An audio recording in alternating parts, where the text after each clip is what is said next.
This boy disappeared after he posted this video. Imagine that this folder is a dimensional plane. What would this mean? It would mean that it's a one-dimensional world.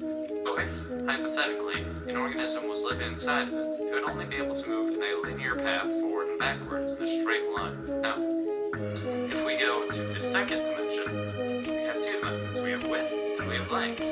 Hypothetically, if an organism lived inside of here, then it would be able to move up, down, left, right, and anywhere else in between. And a two-dimensional world is comprised of an infinite series of one-dimensional worlds stacked upon each other, just as our three-dimensional world, which has depth and length and height, is comprised of an infinite series of two-dimensional worlds.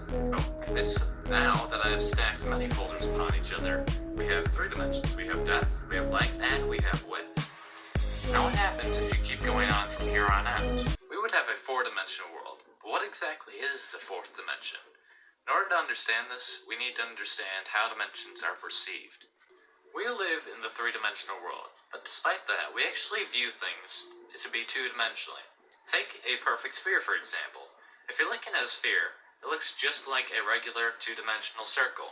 The only way that you can tell it's an actual sphere instead of a circle is because of the hues of light on it.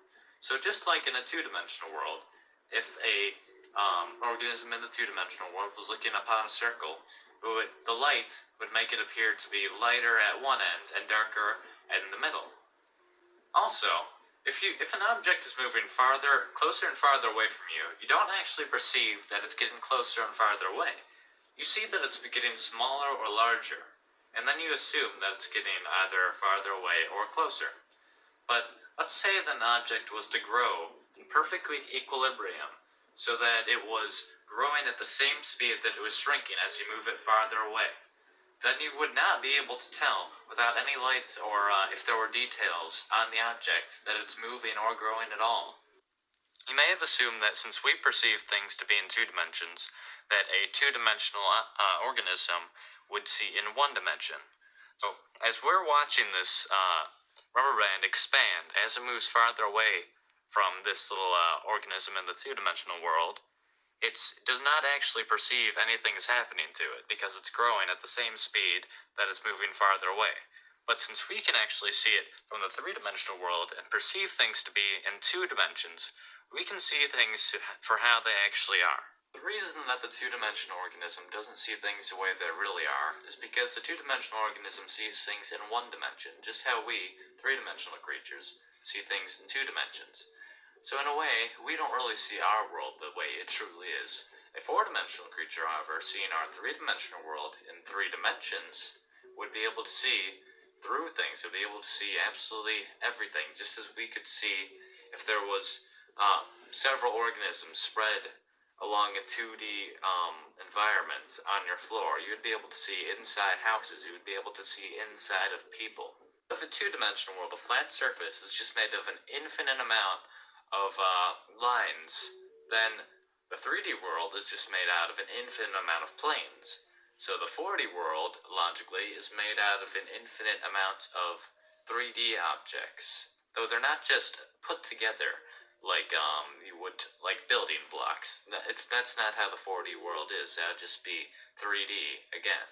In order to understand this, we need to understand the logical progression of mathematics in our world.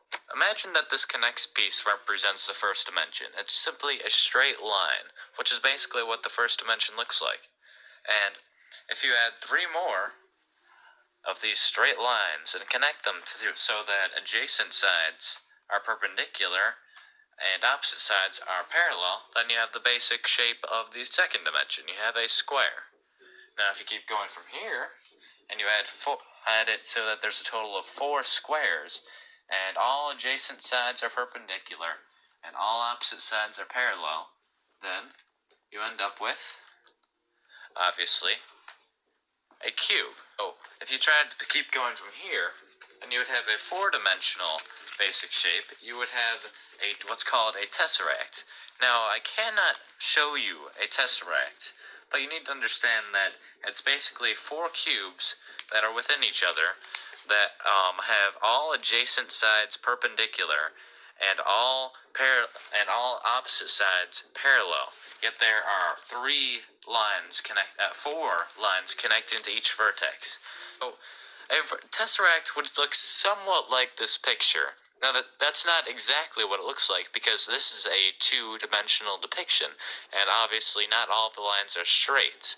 So I cannot show you what a tesseract actually looks like, because we cannot perceive things in the third dimension. You cannot even imagine what a tesseract looks like. You cannot in your mind picture the fourth dimension or a fourth dimensional shape. And you can keep going on from the fourth dimension even. You can go to the fifth dimension, the sixth dimension, the 71st dimension. It doesn't matter. Theoretically, there are an infinite amount of spatial dimensions. A common misconception of the fourth dimension is that the fourth dimension is time.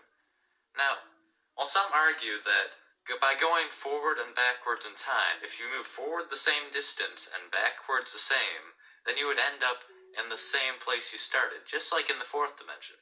And while that may seem logical, if you think about it, it really doesn't make sense. If you imply that the fourth dimension is actually time, well, first of all, time is not spatial. There's a difference between space and time, quite obviously. And assuming that all dimensions are according to a pattern, then that doesn't really make sense either, because saying the fourth dimension is time, every dimension has time in it. So that would mean that the fourth dimension is special in some way, which doesn't really make any sense.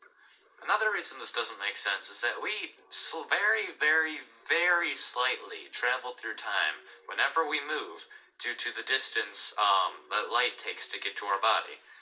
Now, if a group of astronauts were to get in a spaceship and they were to go very, very, very close to the speed of light, then they went around in this impossible, nearly the speed of light spaceship for a few months, and then afterwards they returned to Earth. They would find that Earth had actually progressed a few years, so they had moved forward in time by moving that quickly. Another interesting concept involving the fourth dimension is that many physicists and even mathematicians may say that the dimensions are very, very slightly curved, because if you really think about it, nothing can be truly, absolutely infinite. But imagine that the first dimension, the line, is just very, very slightly curved, so that after a very long time, it will end up creating a circle. As suggested by many physicists, if you keep going in the same direction, then you will end up where you started after a very, very long amount of time, obviously. And the same thing would happen to the second dimension. If it's just a square, and then you extend it very, very slightly in a curve, and it will eventually make a sphere, and the same thing happens in our dimension, except it will form a very, very slightly curved third dimension, which will form a four-dimensional universe, basically. What this kind of means is that our three-dimensional world is within a four-dimensional world, and the four-dimensional world is within a fifth-dimensional world, and so on. Now, I did say that nothing can be truly infinite, but if this is true, and a dimension is really within another dimension, within another dimension, within another dimension, then I'm implying that there's an infinite amount of dimensions, which is the only problem I really have with this theory. I'm not sure if it ever stops, or if infinity is really even possible. We don't know that.